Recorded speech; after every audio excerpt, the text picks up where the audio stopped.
So today we're checking out a headphone that I'm personally very excited about, and on paper the OneOdio Monitor 80 is really quite an amazing open back studio monitors with all the right features and design to shine. So let's see if they are any good. So the Monitor 80 retails for about $100 or about 420 Malaysian ringgit, which is extremely decently priced. To contrast that, a highly rated monitors, the Bayer Dynamics, the DT990 Pro, comes in at about 740 Malaysian ringgit or about $160. So definitely a very good deal right here. So if you're interested in getting these headphones, do check out some of my links in the description below. So from a design standpoint, I absolutely adore the style and the design of the Monitor 80.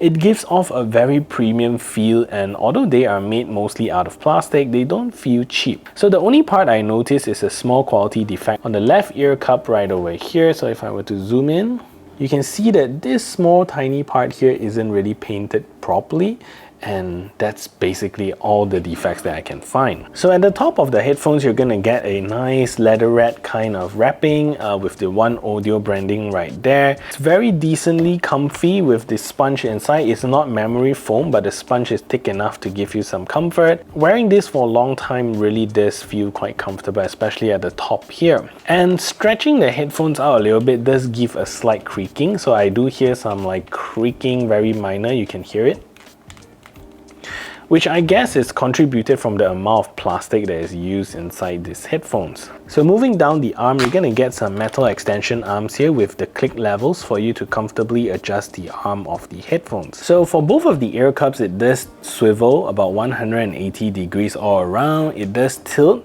and it also rotates. So you're gonna get the best possible fit with these headphones, very comfortable, and it sits very nicely on your head. And one thing I want to point out is that the clamping force of these headphones is a little bit tight, a little bit strong, and I believe this is because it's new, and over time they should slowly fit more and more comfortably, but that's actually a good thing with that heavy clamping force. So the ear cups are also very nicely designed, very classy, and with a nice polished chrome at the surrounding of the open back mesh here, with the OneOdio branding in the middle, and each of the arms contain very special feature which I absolutely love. So the left ear cup allows you to include the detachable 3.5mm to 3.5mm cable, or you can also opt for the right ear cups where it uses a 6.35mm jack, and OneOdio also includes a coiled 6.35 to 3.5mm cable, so you can have maximum flexibility with this. So turn the cable around and you can also plug the 3.5mm into the monitor and the 6.35mm into your mixer, your guitar amp,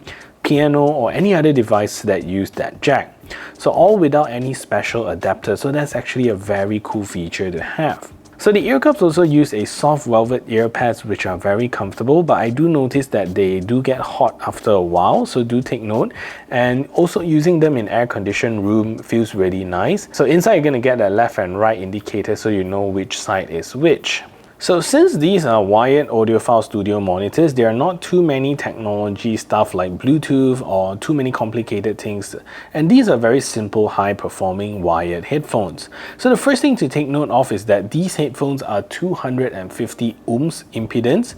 So these are pretty high-powered headphones and are recommended to be used with an amp. You can still use them without an amp, but it's really not that recommended. I've tried this using without an amp and I had to max out the volume to get some decent sound, and that's not even loud. Also, if you use this without an amp, you start to hear some muffling and noise at lower volumes, so definitely not ideal. So just to recommend a good cheap DAC amp that you can get is the Creative Sound Blaster G3. You can check out my review right up here, and this amp can power headphones up to 300 ohms. So the Monitor 80 is also high-res certified, so if you have any amazing high-res tracks, then this would be an amazing pair of headphones to enjoy them. So these headphones, as mentioned, are also open back headphones. So what do they mean? So for those that are not familiar with open back headphones, there are two different types of headphones: closed back and open back. So closed back headphones are what we typically see or use, where it has a closed up shell, so music sounds very internalized, like it's inside your head. With open back headphones, you're going to get this type of grill action going on outside, so this allows environmental sound to also blend in with your music. So not ideal for most places, as you will get external sound leak in the headphones, and you also get quite a bit of sound leak. So the benefit of an open back headphones is to give you that open spatial experience, like as though the artist is like singing live in your living room. So these are mostly used in studio environments or at home where environmental sounds can be controlled. So in terms of the driver inside, there are no special planar magnetic drivers on these headphones, but you're gonna get simple 40mm polymer composite diaphragm drivers, and they do their job very well and helps to keep costs down as well. So some of the other specs that OneOdio publishes about the total harmonic distortion, or THD, of less than 1%, which is decent and fits the standard of high-res headphones, but we're not sure exactly what is the THD percentage of these headphones. So let's talk a little bit about the exciting part of these monitors, and if you ask me whether OneOdio did these headphones justice and gave it a high-res certification, I definitely say yes. They did a damn good job with these headphones. Of course, please use these monitors with an amp to do it justice. I think they give you a very neutral, flat experience, which really fits its name as a studio monitor. So bass here is very well controlled, mellow yet thumpy, where it should, so it gives you a very pleasant warmth when listening to these headphones. So don't be mistaken that these are bass heavy headphones, because they definitely are not, and they shouldn't be, honestly. And putting these headphones on, you immediately feel that these are what the artist hears when they're recording their audio. So the vocals on these headphones is, as expected, are very well controlled and managed, very good reproduction of male and female vocals, and just adds a touch of realism into your audio.